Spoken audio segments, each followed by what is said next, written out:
So let's go ahead and start this off. If you don't know who you're here for, let's go ahead and bring them up. Let's go ahead and get Paul McGillion and Aaron Douglas up on stage. Help me out.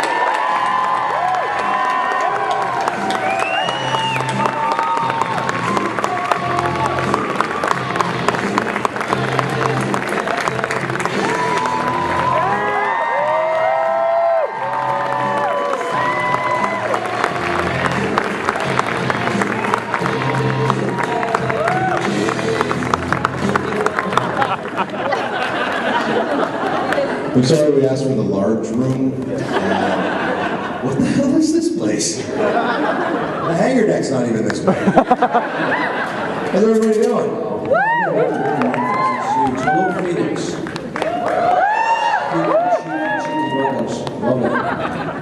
How's this one? Oh, hello. That's better. Can we walk by George? The guys there want to go. Are you guys having a great weekend, or have you had a good weekend?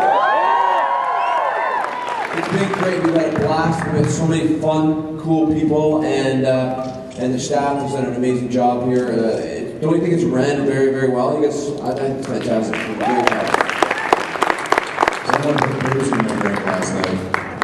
And I'll warn everybody, if you go to Phoenix, they will put booze in your drink. Yes, they will, my friend. Bastards. I'd like to start off with a question for Paul McGillion. Aaron Douglas from Battlestar Galactica. Paul, what's it like to kiss David Hewlett? Is David a good kisser? And was their tongue? Horrifying? No and no. David has halitosis. And his lips are like sandpaper. And he kissed me. I didn't kiss him. He physically grabbed me. I feel violated. I'm actually, we have a restraining order against him right now. And he won't stop calling me for some reason. And his sister's a better kisser. Well.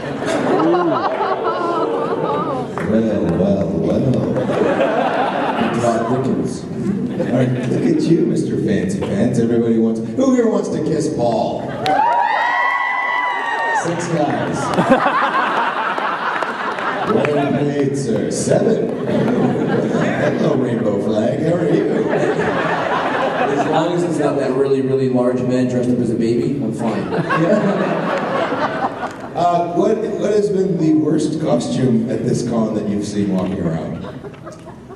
Wow. There's a lot of great costumes, we gotta be honest with. The one that some of them I can't figure out because sometimes I don't know the genres and stuff, but there's one particular guy that's walking around with a box on. Like several pieces of the box, and he's dancing in the box and stuff. I'm like, oh, that's pretty amazing. And I'm like, I wonder who's under there. And then I came by this morning, and sure enough, the box is damaged, and he's lying there, and he has like long johns on, but he's taping the box up to, and then an hour later, he's back at it, dancing around.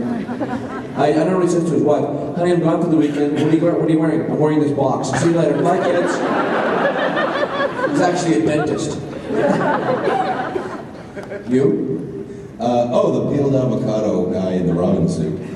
Ever seen the guy in the Robin suit that dressed as Robin? And he's got like tiny greenies on? And it just looks like a peeled avocado dangling down? That's the worst thing. I've seen things I can't unsee. I am uncomfortable. And he's got all his friends with him going, dude, you look great. Who doesn't tell that guy? No. We call it a banana hammock in Canada. And that was really something. Paul wanted to go to the con with just a shirt today, and I had to get him back into his room and now put pants on. It's more relaxed like that. Oh, wow. Yeah.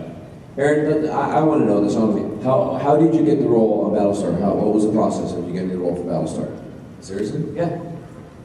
Does anybody out there care? I originally auditioned for Apollo.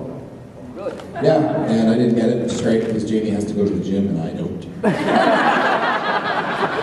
then I had a call back for Gata and didn't get it, which is great because AJ is really good at the tech talk stuff.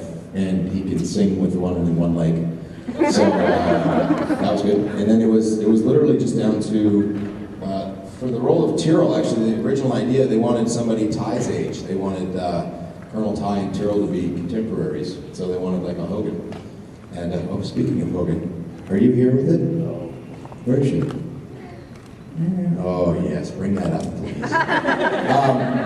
And then, so I went back for Gata, didn't get it, and then they just had a hole of this Tyrrell. And then somebody just offered it to me. Oh yeah, where's the camera? Can you zoom in on this? Is it zoom?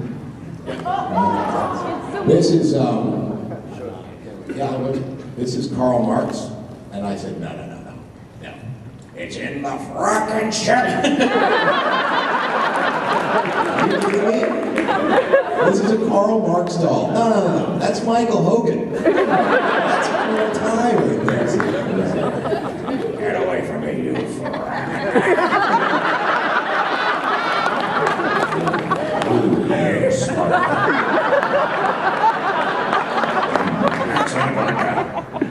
Frack you, McGillion. That's how he walks too, it seems. Hogan at 4 a.m. in New York. She brought it to my table, but then Karl Marx was wearing a Russian thinker's shirt yesterday, and I said, oh, Karl Marx. So she brought this doll, Karl Marx. I love Karl Marx. It's not Karl Marx, it's Mike Hogan. Anyway, so that's how I got the role of... Great. Very interesting. Being a doctor, how was it giving Jason Momoa a rectal exam?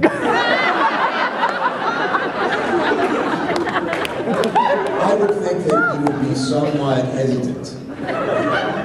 And he's a big guy. He is a big guy. Like I tell the folks in my panel, he's like, Chewbacca meets Marmaduke.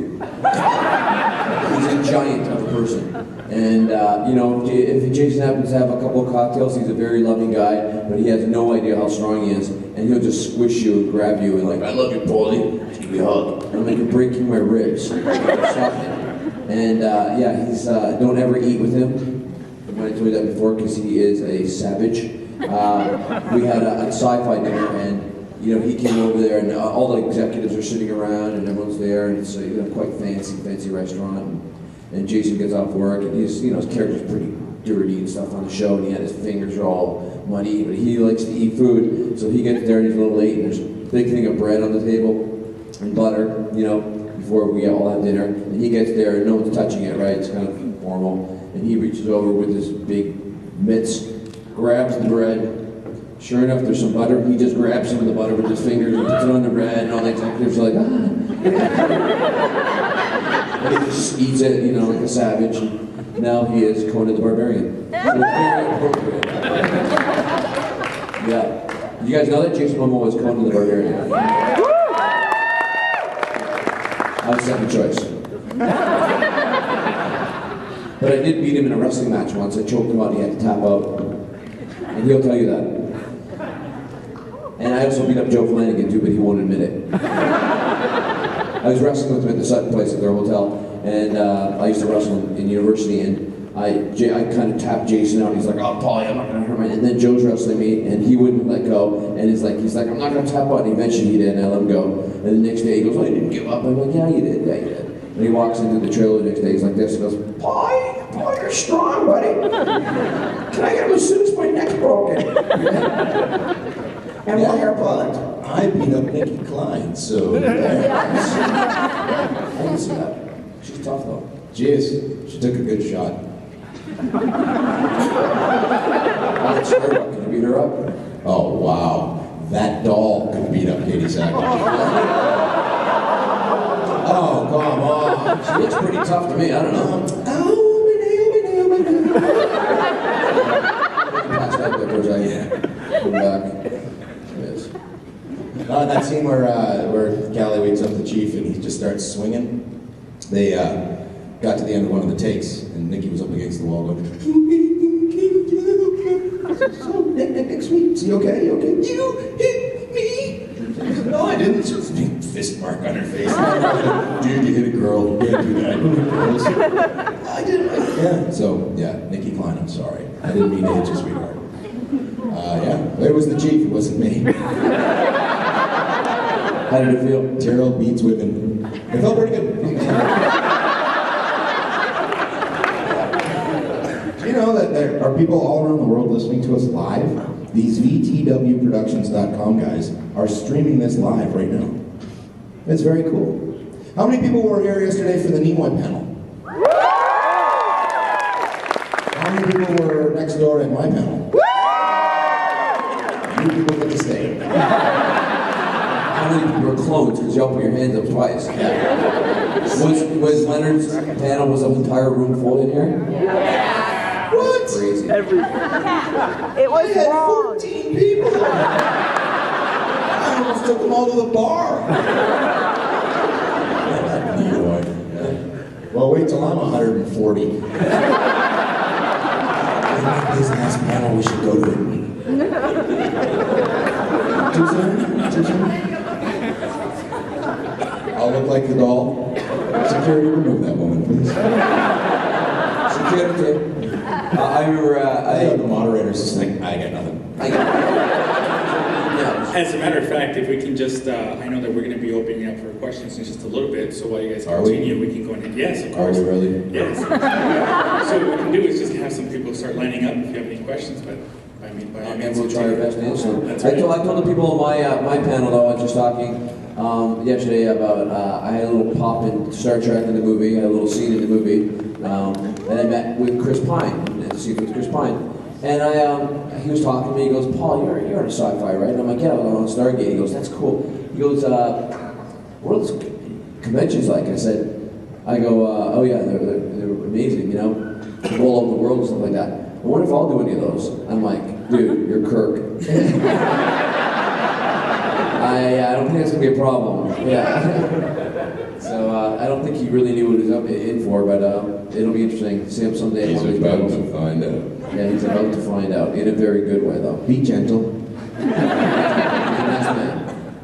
All right, let's take our first question. What do you got? What is your worst childhood memory?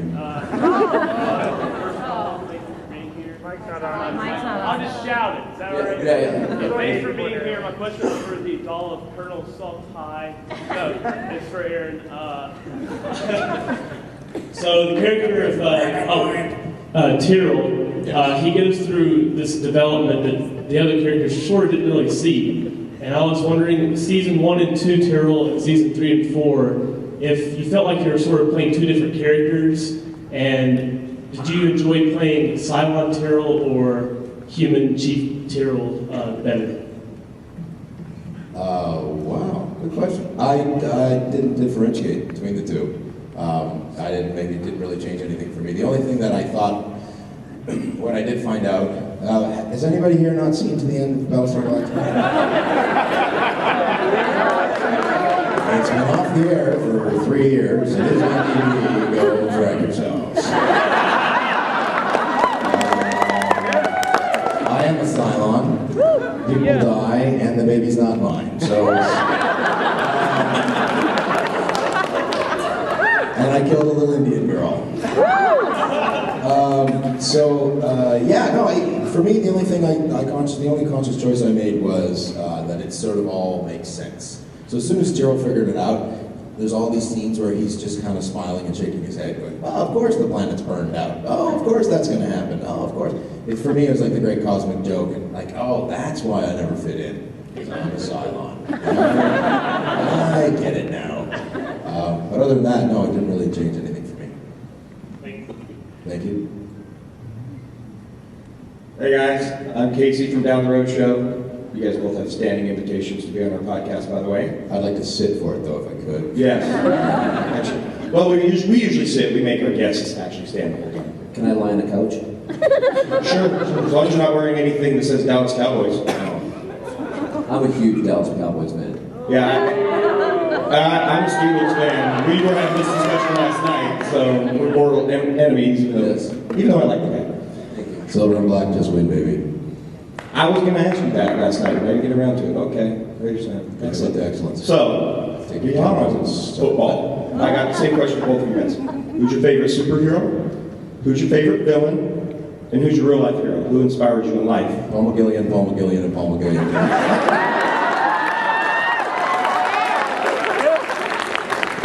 Thank you.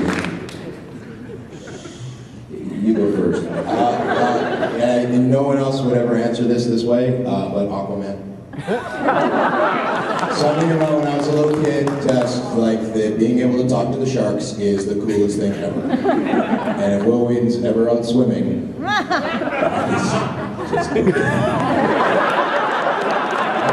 just don't let him get to shore and just circle. Just circle until he tires. I don't want to make him pee his pants. Greatest villain, of course, is Darth Vader. Yes. Although I don't like the fact that he was redeemed at the end. I love all 3 Star Wars movies, by the way. So the other ones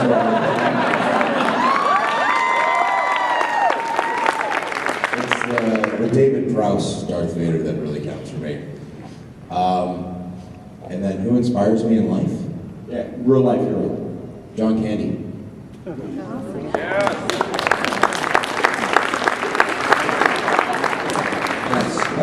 John Candy. Yeah, follow that. I met John Candy. I like The Flash. It's kind of cool as a kid. That was neat. And also on that note, I never was able really to figure out the Wonder Twins. You know, form of an iceberg, form of a bucket. Yeah, just a really interesting concept. And I used to watch the superheroes. That's kind of cool.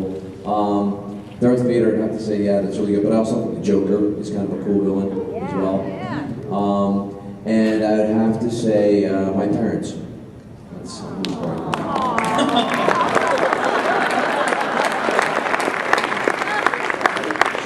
Your dad doesn't know what a podcast is. He's not going to hear this. Pod what? You'd be like, what's a podcast, for God's sakes? That's an acting, eh? Is that an acting gig? Fantastic, man. My parents are watching an episode of Stargate, don't even know who I am in it. Is that you? No, I'm the other guy. The guy with the Scottish accent. Right there. I go, no, that's Joe Flanagan. That's Amanda Tapping. That's not me. Okay, what shot? No problem.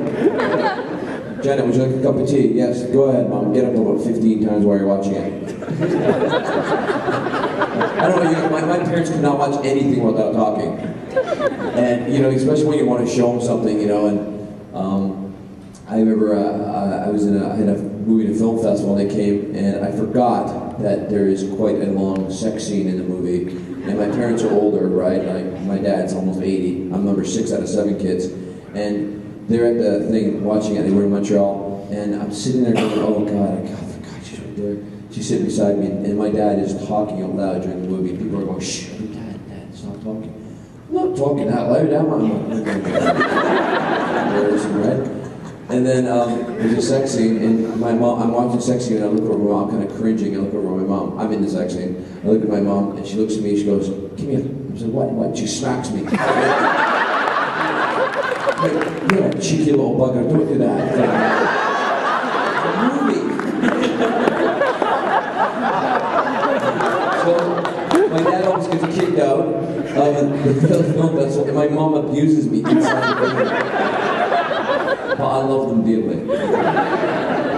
My mom does the same thing. She watches the show. I don't think you should have hit that girl. I don't like that. Well, I don't like it either, Mom, but it's in the script. Stop hitting people. You're having sex with too many women. They didn't have that problem on our show. I didn't have sex with anybody. The only thing I got, David. Yeah, that's what I said. I got kissed by David Hewlett. Thanks. My goal was, can you not do an episode where Becky gets lost on a planet full of beautiful Swedish models? Like, no, we can't, Polly. No, that's not happening. Thanks. Hi. Hi, this question is for both of you. What were your favorite school subjects? Like at school? Recess. I went to school to eat my lunch.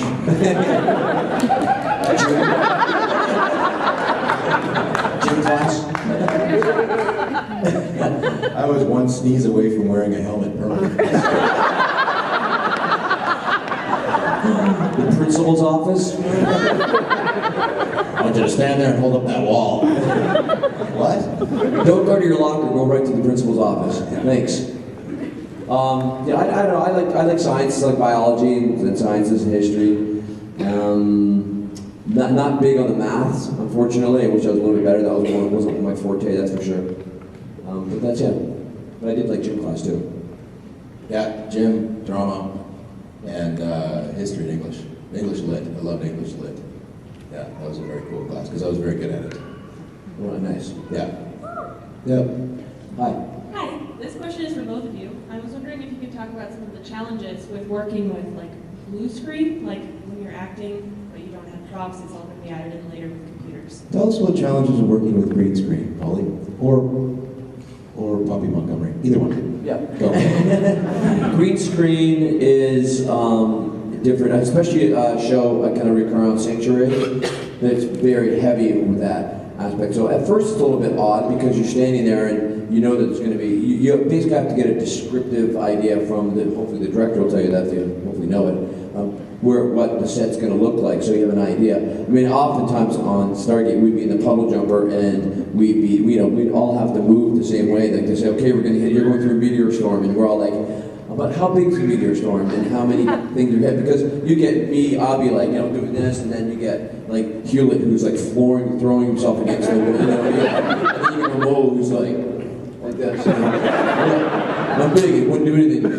So we're all figuring out the same thing.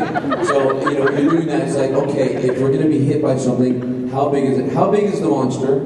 I just did speaking of the sci-fi movie called, oh my God. It's called The Witch Slayer. Don't blame me when you see it. Are you in fact the Witch Slayer? I am the Witch Slayer. It's a remake of Hansel and Gretel, and I'm Hansel, and Shannon Doherty's Gretel. And yeah, it'll be on Sci-Fi. And I'm a nice person. And I didn't write the script, but it should be fun though. I think it'll be funny. But the funniest thing is, there's a giant gargoyle in the script that I have to fight.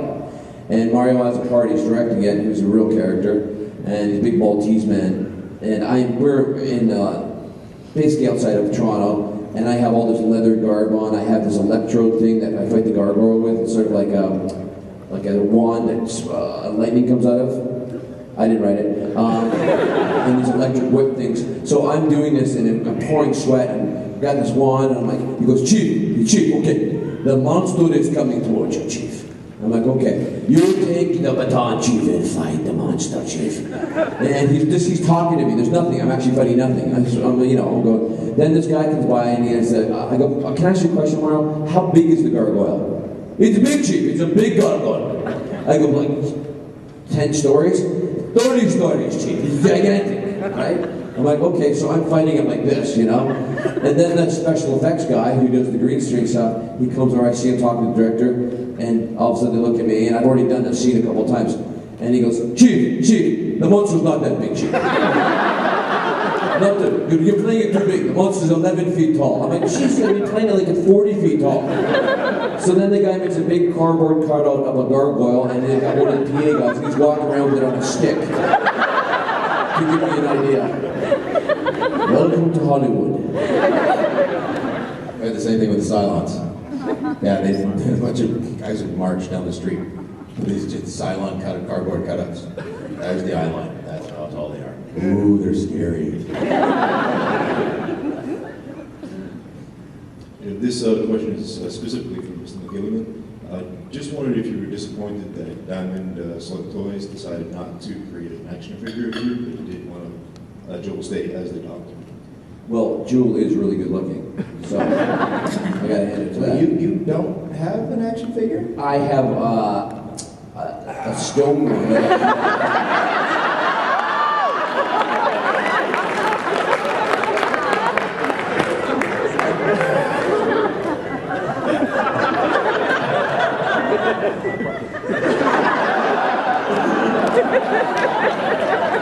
We paid them to do it.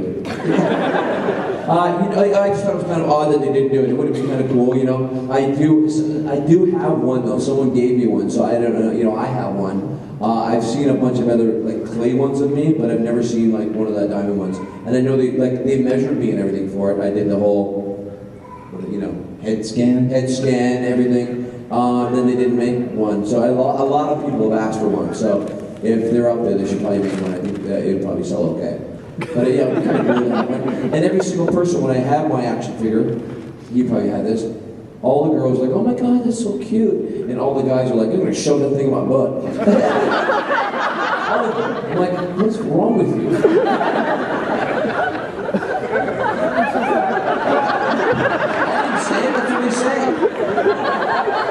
And then it's like when they come over to my house, we just moved, but I have a house with a really big view, like a really big balcony. And all the girls come over and, they'll look up the balcony and it's like right over the ocean. It's like 25 stories. They're like, oh my God, it's a beautiful view. It's wonderful. But just below us is a hotel down there. And all the guys that come over, they all say the same thing. I wonder if I could throw my beer bottle right across the road and hit that roof in the building with it. Maybe it's just the friends I have. I don't know. Now that I'm thinking of it, that might be a problem. One of my friends took my action figure, because he's a jackass, and he always bugged me for putting on weight as the show went along. So he did the Chief Season 3, now with Season 3 weight gain. I went to the gun and put a bottle in my hand, and it wasn't a med kit, it was a turkey. You made Chief all big. This is like your thinner younger brother. I look like you. Jackass. That's funny. Hi there. This is a question for both of you guys. You guys came from an era of the Sci-Fi Channel when they actually put out quality product as a mass. I mean, they got wrestling and stupid-ass ghost hunters and stuff like that on there nowadays. What can we expect to see of you guys, like, in the upcoming year? Guest appearances, shows, maybe not even necessarily even on the Sci-Fi Channel. Hansel and Gretel. Please. I did one of those, I'm actually shooting one of those sci-fi movies right now. Hey guys. She's made me green chili, I'm very excited. I'm shooting one called Ghost Storm. That's right, it's a storm full of ghosts. No idea when that's going to air, but one I did last year called Killer Mountain. It will air in August, and my episode of Eureka airs in August. They called me and said, hey, Todd Sharp called me, he's the EP on the show. He goes, hey, got an episode coming up. I think you'd be great for it. Would you do it? I said, yeah, I'd love to be in your show. Okay, cool. It's you're a head rocket guy at a rocket camp, teaching kids how to make rockets. I went, ooh, that's cool. So it's like, is Will in this episode? Yeah, he is. Oh, great, I get to work with Will. Yeah, no, it's a flashback. Will's 10. Oh, okay. So I've got this little kid playing Will Wheaton. It's great. And I'm teaching him how to blow his rocket up. She does quite sexily. Like, that's cool. Did you hit him too? I beat up all the little kids in the shows. No, and they had me in this big, giant, long-sleeve purple thing. I look like Barney. Barney the rocket guy. I want to see that action figure. It's been in stores for 20 years. Right? I love you. Yeah, other than that, I got nothing going on, so if anybody's making a film, what do I got? I'm doing J.K. Rowling's life story, biography of her. It comes out, I think, the week before here, the last Harry Potter, mid-July. I play her father in it, Pete Rowling. It starts when she's like 4 years old. So I have like big lamb chops in 1970s suits and stuff like that. Yeah, I know, and a British accent, so it's kind of interesting. And then I have a part in J.J. Abrams' new pilot Alcatraz. And don't forget Hansel and Gretel. It's called Gretel now, I believe. It was called Witch Slayer, now it's called Gretel. Don't blame me. With a 30-story gargoyle. Yes. And if you watch, this is really funny. Of course, I have a stunt double who doesn't really look like me. So, at all. The small Korean one? Yeah. Jason Momoa is my stunt guy. So I have to wear this, like, I have these arrows that are on my back, and it's like a sheet, you know, it's round. But the stunt guy goes, I can't do these stunts, I can't roll on my back with that thing on. And Mario's like, just take it off, Chief, nobody will know. So, when you watch, when I'm on the gargoyle, it's obviously the stuntman, and he's on a box, and all these other guys are moving him. But when he jumps on it, you cut to me, I'll have the thing on, and whenever you see it with him, he doesn't have it on. So, in between cuts, you'll notice like halfway through that I don't have this thing on half the time. So I saw a little rough trailer of him going, it's so obvious I don't have this thing on. It's a big piece of costume, right? So that's a little inside thing when you're watching Hanson with the family. I have a question for both. How many TV shows have you starred in? What's your favorite and why? You are adorable. How old are you? 9. I thought you were 11. So smart. Our favorite TV shows? Is That we've been in or that we watch? That you've been in, and what's your favorite that you've been in and why? Battlestar Galactica. Stargate Atlantis. Because Battlestar Galactica is better than Stargate Atlantis.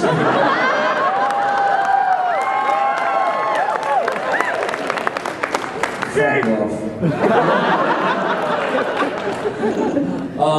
Yeah, well, Stargate was a lot of fun. I mean, a really, really fun show to do. I also quit to play, probably same for you, to playing cops and robbers in space, you know? As a kid, every day I'd like thinking, you're like, where are we going this episode? What planet are we going to be on? So you're always there, and you're always doing something different and fun, and I get to, talk with my dad, so it was a lot of fun to be on that show, that's for sure. Great part.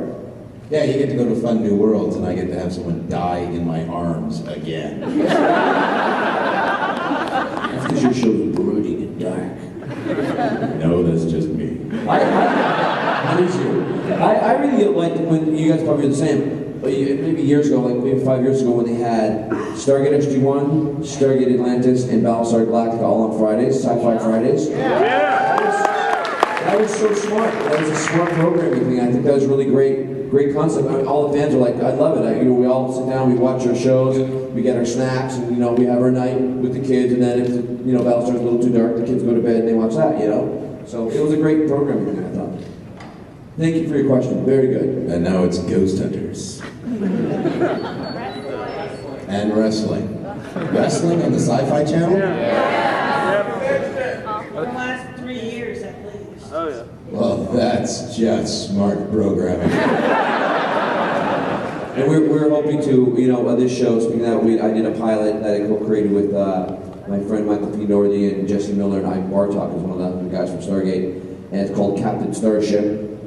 With myself, I'm on a sci-fi show called Captain Starship. I'm Captain Frank on the Starship. And my name is Uncle Paulie. I have an 11-year-old nephew that lives with me who's a sci-fi fan. And it's sort of like Entourage meets 2.5 Men with a sci-fi twist.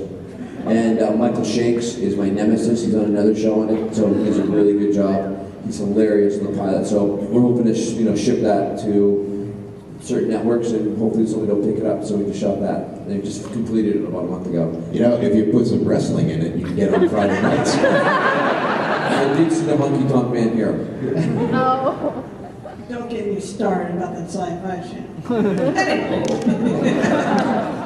Go ahead. Anyway, if there was this is for both of you, by the way. If there was anybody in history that you would like to talk to for 15 minutes, who would it be? And why? Jesus Christ. Amen. Seriously, dude? Really? Really? Really? Let's skip forward 2,000 years and see what you've done. Really? Seriously? Really? I have lunch with all the great prophets. I go, okay, can you guys just tell me, is there really a difference, or is it just a language thing? That's what I want. That never goes over well, but... I'd like to hang out with Elvis for an afternoon. See it all about. Fried peanut butter sandwiches? Whatever. He's got to Peanut butter and exactly. That's way too dumb, of course. Yeah, thank you. Go ahead. Well, first of all, I wanted to say thanks for coming down here. It's nice to see you again, Aaron. Well, my question, I guess, is, seeing as you're both experienced in sci-fi, what's your guys' favorite part about being in sci-fi in general? You guys. Oh, of course. Yes. And also, if you guys got a chance to do roles outside of sci-fi, what would your dream role be, so to speak? Aaron's right. I mean, obviously, we're so lucky as actors because of the fan base that our shows have. Like, we've both been all over the world to conventions and met so many nice people that are a loyal fan base. And you don't find that in other television shows. You really don't. I mean, it's sci-fi specific. And I'll say some people watch basketball, some people watch hockey, and some people watch sci-fi, you know? And so it's really a cool fan base that you guys have. And so many people meet all their friends at conventions, and we've been all over. So that's very, very unique for us. So that's a great big part of being on sci-fi. And a dream role, I would like to play Bond, Polly Bond.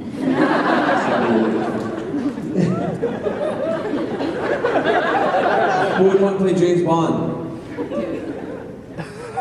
I don't have to go to the gym. Aaron's not going to be my stunt double. Yeah, because I can't wear that thing on my back. I got you on my back. I've been carrying you for years. This last 40 minutes. I don't know what I'm doing running. Such a gentleman. I would love to do a period war film, World War II film. That's what I'd really like to do. I'd love to do a King Marathon type movie.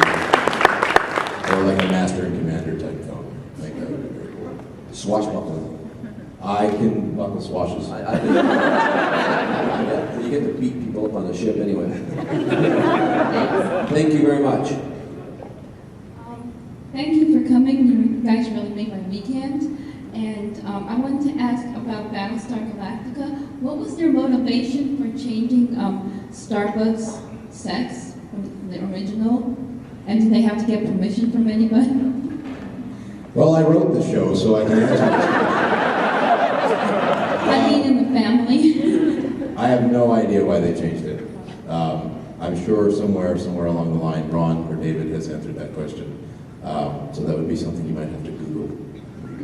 I don't know why they changed it, and no, they don't have to get permission from anybody. It didn't bother you that they changed Not it? at all. I thought Katie was amazing. Yeah, she was great.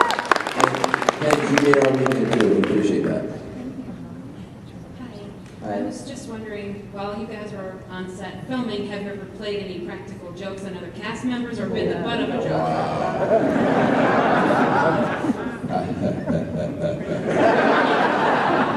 You think he might have? I don't know.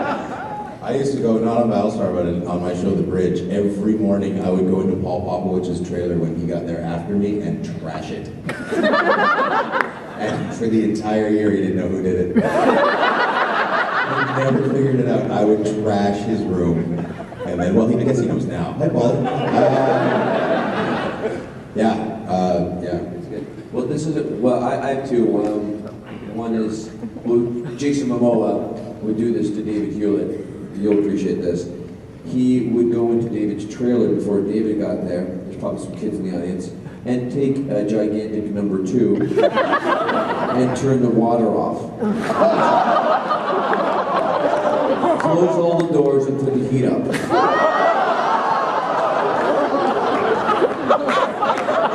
And then go to his trailer. And just wait. And you can just hear David. Oh my God! Who did that? And right away David said, it's one of the Teamsters, I know him.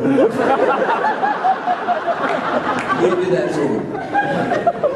And then what Joe Flanagan did to me specifically, David and I in an episode, we had to carry this stretcher. It was made out of wood, so the handles on it were really wide, so it's hard to get your fingers around it. And of course, we have a background performer there. And Joe kind of goes, and it's David Hewlett and myself carrying this guy. There's like a bunch of background performers, some bigger than others, but the biggest one, Joe's like, why don't you lie down on that stretcher?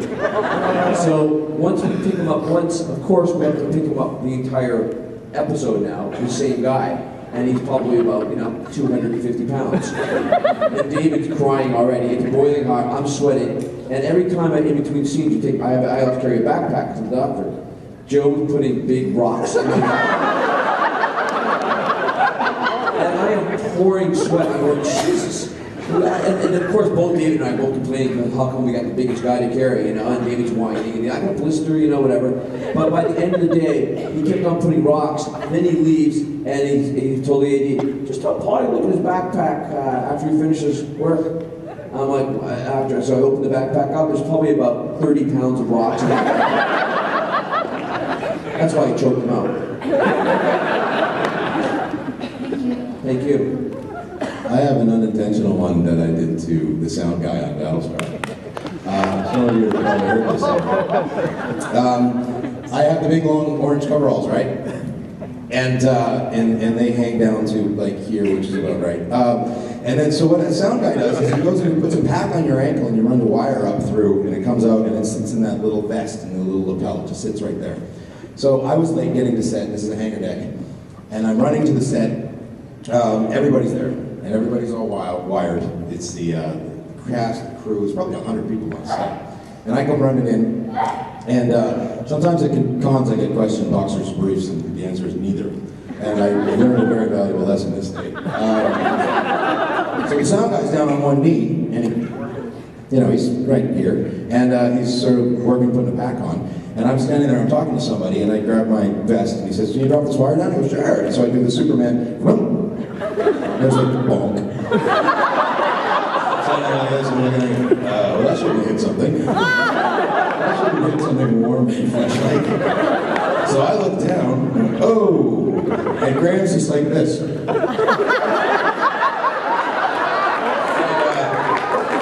I said, "Oh, sorry about that, dude. Sorry about that." And everybody had turned and looked and was like, "Oh my God." And he says, "Douglas just cold cocked the sound guy."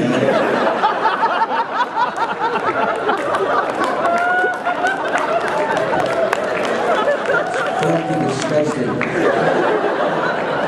Yeah. Oh. Sorry, Graham. Sorry about that.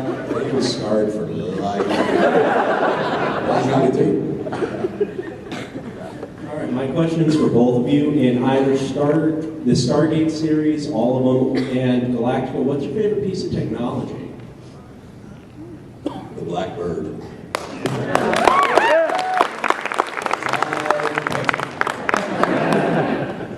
I think your gate would be pretty cool. The gate was really cool, but the Apollo jumpers are really cool. Hard to shoot in though because they're so small.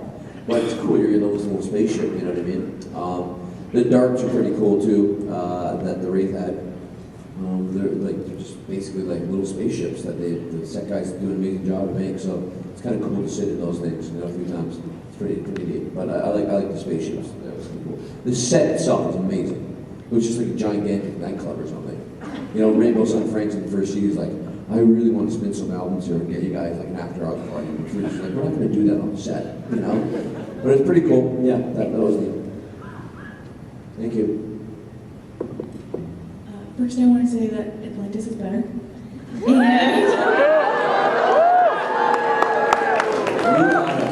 sexy woman. Paul, I love your character and your acting on the show is great. And to Aaron, do you watch Big Bang Theory because Sheldon hates Battlestar Galactica, or are you kind of on Will Wheaton's side and you hate Sheldon? I'll never be on Will Wheaton's side. Actually, I do not watch Big Bang Theory. I don't watch a lot of TV. I don't really have a lot of time. I'm too busy watching sports. You watch sports a lot. I watch a lot of sports. No, I watch a little bit of TV. I haven't gotten into Big Bang Theory yet. I have a list of shows that I have lined up and DVR'd that I have to get to, and Big Bang Theory is definitely on that list because I hear it's absolutely fabulous. Yes, sir. Thank you guys both for coming down. Just had a couple of questions. First one was, I know both of you guys play like great characters in sci-fi, but what do you use to help you develop and get in touch with that character? That's the first question. And the second question is, when do you actually feel that you're actually commanding that character? And that character, you're just thinking about what he's going to do. And how long does it take you to shake that character off when you're done?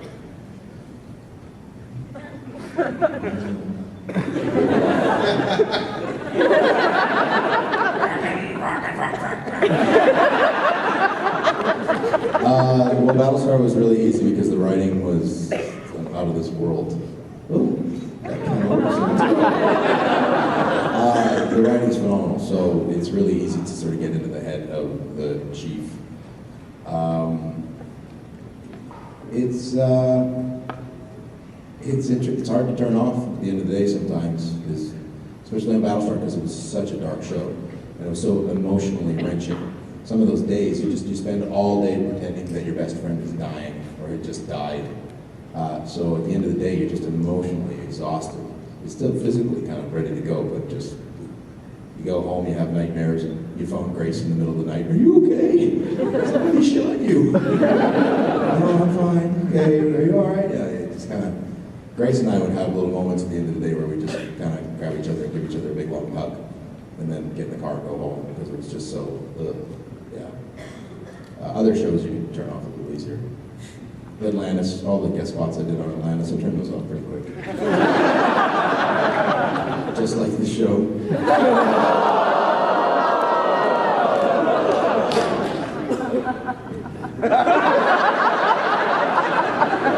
It is a very clever show. You wouldn't keep up with it. Yeah, for me, I basically played my father, with a Scottish accent. Though it's kind of cool. But I think every role is sort of an extension of yourself to a certain degree, and some you feel more comfortable with. I think after the first season, you kind of get really right into it, and just let the character just be part of who you are. And I think, if you can throw a little bit of yourself into it, and that's always a good. Just try to be honest, you can do that.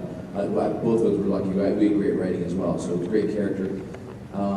It's all about the writing, and getting something like that they can really grab and sink your teeth into. We both had very, I think, complex characters, so they had lots of different levels, and as an actor, it's a treat to get that. Thanks. Thank you. I kind of have a similar question for you, Paul. Did you like the direction that they took your character over the whole series of Stargate, just from the moment that you got, there on Atlantis to the moment of the actual series ended? Pretty much, except for two words: exploding tumor. Yeah, I was very happy with this, with where the character went. Lots of different. I had a lot to do. You're from, girl dying in my arms, porno one episode to, having David Hewlett kiss me and being suspended by air, and like sort of like a cowardly lion in a lot of ways. So you get lots of things, a lot of comedy, a lot of drama, which is really fun. The arc was interesting. Exploding tumor thing was kind of weird, that whole thing, and then but because of the fan base, and they bring the character back right away, so it's kind of cool. And anything can happen in sci-fi, all of a sudden you're a clone. And they say to you, like Aaron, is the character any different than he was before? Exactly the same, it's just a clone. Exactly the same. Thank you, sci-fi. My question is for both of you. If you guys couldn't be actors anymore, what would you want your day job to be? Oh, God. I have no skills whatsoever. I am skillless. I am without skill. He can barely string lines together. Yeah, or string lines together. That too. I have no idea what I would do. I really just, it astonishes me, people that, I've always said I never want to have to take an elevator to go to work. People that can do the Monday to Friday, 9 to 5 thing, I'm in awe of them. But it's people that love their job and they love what they do. I just love this so much, and it's kind of my gift. If I couldn't do this, I don't know what else I don't know that I could sit in an office because it wouldn't be something that I love. It's a really odd answer, I know, but I have no clue. Professional drinker? You're already doing that? I think if you watch the NFL. So then again, that's just really creepy. Ignore that. I'd probably teach at some point. I have a teaching degree, so I like teaching. But I'm like Aaron. I just love acting, and so hopefully you continue getting good parts so we can make a decent living and hopefully entertain you guys in the meantime. So I think once we've been doing it for quite a while, and it sort of just becomes who we are. Thank you. Hey, Aaron. You are probably my favorite character on Battlestar Galactica. Sexy Paul, man. Rather than the entire show while I was making cocktails waiting for BSG to start. But so I just want to say Battlestar Galactica is just better. Don't you bug up. Thanks, buddy. Making cocktails, waiting for I was just Battlestar wondering Galactica. if you were on each other's shows, like Paul was on Battlestar Galactica, you were on Stargate Atlantis, what character would you want to play? Dr. Beckett, of course. With a really, really bad Scottish accent. On Battlestar Galactica, you know, Oh, it's easy. The chief? The chief? No. Who? Frack? What does Gaius Baltar get to do every episode?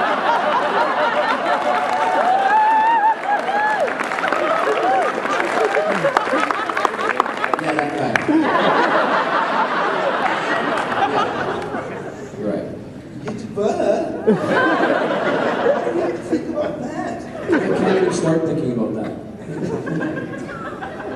It's a great job. Hi. Yes. Hey, I have another question for both of you. If you could have any superpower, what would it be? Oh, And why? good question. I'd like to be able to transform myself into Paul McGillion so I could spoil his life. You already steals my jokes. And your drinks. Yeah, I like the morph idea. I'd like to be able to change myself into anything or anyone. So basically, I'm a Wonder Twin. I want to be able to change myself into a bucket. I can't move. I can't do anything. I can catch rainwater. Invisibility would be cool. It gives me, just sometimes you want to be, the saying that you see, like, if I was a fly in the room, just to see something. That'd be cool if you could just walk around invisible. I think you'd learn a lot about everybody. And the other reason you want to do that is because you are naked all the time. Which is basically how you live now. But What's your name? thankfully, none of us would have to see that. Julia. Julia, ignore people like him, especially when you get older, okay? What superpower would you like?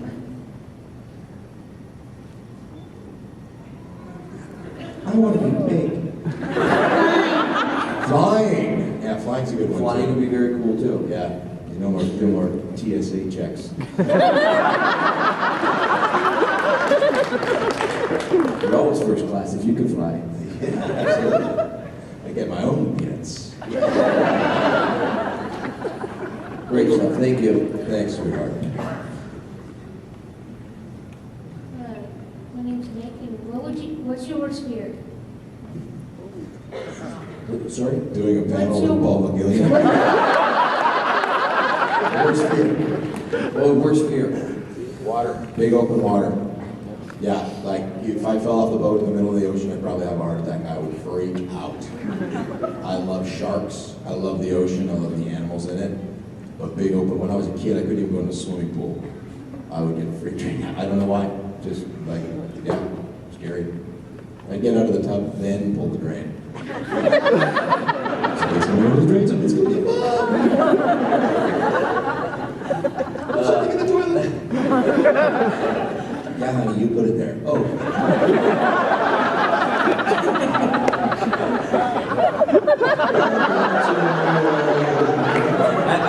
I have a fear of scary movies and amusement parks because I won't go on any rides pretty much. They kind of just freak me out. It's like, people go to like Vegas and they go on that stratosphere thing that shoots you up a mile in the air or something. To me, I just can't understand that. It's like, why would I be paid some money to be scared to death? I just can't do it. So anything like that, rides, crazy rides, anything that spins I get sick on too. So that kind of stuff. I'm scared of that. He can't even do the escalators. I can't even. I have to have somebody with me. How about you? What are you scared of? The Grudge. The movie The Grudge. Yeah, 70 minutes. watch a trailer first. When it comes on, I'm like, yeah. I can't do it. My wife's like, well, what do you want? You know, is it a horror or a thriller? Thriller, I can probably do it. Horror, I'm out. I think it's both. Tell them it's a Disney cartoon to make them watch it. You know, as a joke, my friends put on, you know, The Ring, that movie, The Ring? They put that on the room while I was in there getting ready, and they just left it on and left the house. So it was on TV, and I'm like, I walk by, I'm like, what is that? She's coming out of the TV. Yes. Frightening. Thank you, though, buddy. And we do have time for one more question. One more question. Do we have one more question? What's your favorite sci-fi show, excluding the one that you are currently in? So, excluding Stargate, excluding PSG. What's your favorite sci-fi show? I love Red Dwarf. Yeah. When I was a kid, I loved Time Bandits. I thought that was a great movie when I was a kid. Time Bandits? Time Bandits. I loved V when I was a kid. That was super. I love the original Star Trek. That was, you know, that was a great show. And Doctor Who. And I like Eureka, show that airs. Good clever show. How about you? I'm a Trekkie. Yeah, Next Gen on a rainy afternoon. There's nothing like a Next Gen rerun. I was in Germany a couple weeks ago, and they just broke the Guinness Book of World Records for the most amount of Star Trek costumes at one convention. Yeah, they just beat out Vegas. It was somewhere in 700 or something like that. People dressed in Star Trek costumes in one room. It's pretty cool. We're outside, just outside the hotel. It's pretty neat. I've seen that many people walking around. It's like an army. Army of Trekkies. It's cool. That's it, right? Yeah, I'm not sure if you guys have any time available downstairs, if you guys have any photo ops or signing. Or I think we're going to go sign for a little bit downstairs. They're not sitting beside each other, unfortunately. Listen, thanks for having us. We've had a great time here in Phoenix. You guys are awesome. Really appreciate the hospitality. And have a safe weekend and a nice trip back home, wherever you're going. Thanks very much. Thanks so much, guys.